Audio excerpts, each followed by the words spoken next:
पर हमने विशुनदेव नूनिया जो कि तृणमूल कांग्रेस के काजोड़ा क्षेत्र के जेडपी नंबर 10 जहां तक मैं जानता हूं वो जेडपी नंबर 10 के जीते हुए प्रत्याशी हैं और शायद उपसभापति भी हैं। वो रानीगंज में वार्ड नंबर 36 में एक पथसभा में उपस्थित हुए थे।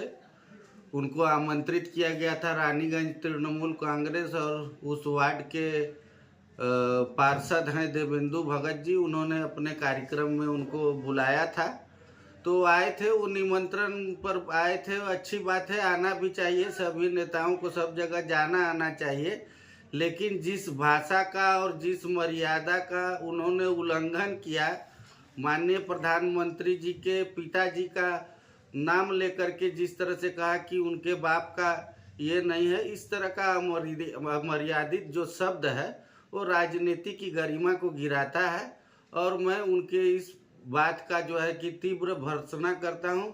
उनको जो है कि इस तरह के भाषा के लिए, इस तरह के शब्द के लिए सार्वजनिक रूप से माफ़ी मांगने की आवश्यकता है। मिस्टेक हमसे हुआ है, उसके लिए मुझे खेद है, हम क्षमा प्रार्थी हैं। लेकिन जितने भी बातें मैंने बोले हैं, हमारे ऊपर कोई नेता है रानीगंज का, उनका नाम हम जानते नहीं, अभियोग लगाए। कौन पार्टी का?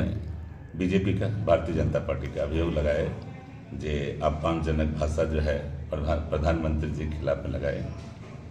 इस बात को मैं स्वीकार करता हूँ। मेरे अनजाने में, मैं जानबूझ के अनजाने में हिट ऑफ द मोमेंट जिसे बोला जाता है, बोला गया है, इसके लिए मुझे खेद है और हम क्षमा प्रार्थी भी। लेकिन दुख के साथ ये बोलना पड़ रहा है, जो दल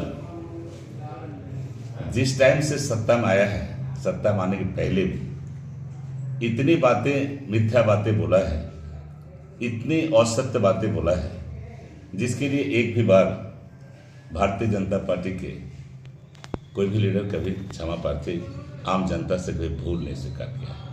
अभी आपने देखे जब हमारा जो है पहलगाम हमला हुआ था, मैंने ये नंबर भी पता नहीं है कि जो मेरे खिलाफ में बयानबाजी किए हैं वो बीजेपी के क्या नंबर के नेता है भी पता नहीं है। क्या बोला है?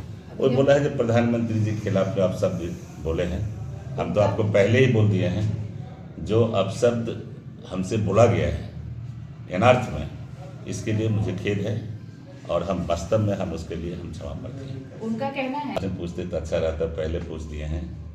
हम आपको ऐलान करते हैं, हमने राजनीतिक जीवन में 46 ईयर से हम राजनीति कर रहे हैं। अगर कोई भी नेता, बीजेपी का है, कोई भी दल के नेता यदि हमको बता दे, हमारे परिवार के सदस्य, हम कोई यदि कोयला लोहा बालू में शामिल हो गए तो हम राजनीतिक जीवन से संन्यास लेंगे। और एक बात आप सबको बोल दे रहे हैं, उनको 15 दिन के टाइम दे रहे हैं।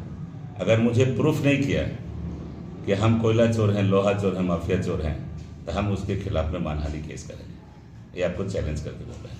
इसके लिए तो उसके पास तो ईडी है, सीबीआई है, लगावे, मना तो नहीं कर रहे। सीबीआई लगावे, ईडी लगावे, केस करे अदालत में जाकर के, उनको तो हम कभी मना नहीं किए कि आप नहीं करेंगे। इसीलिए सारी व्यवस्था है।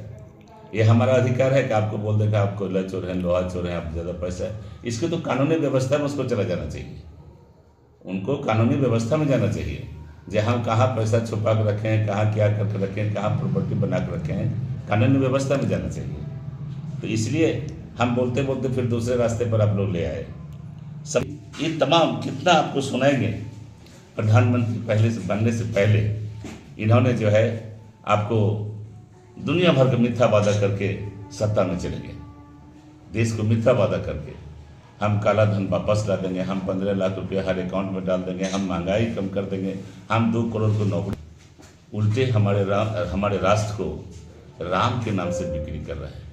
जय श्री राम के नाम से ये भी बोला गया है, ये भी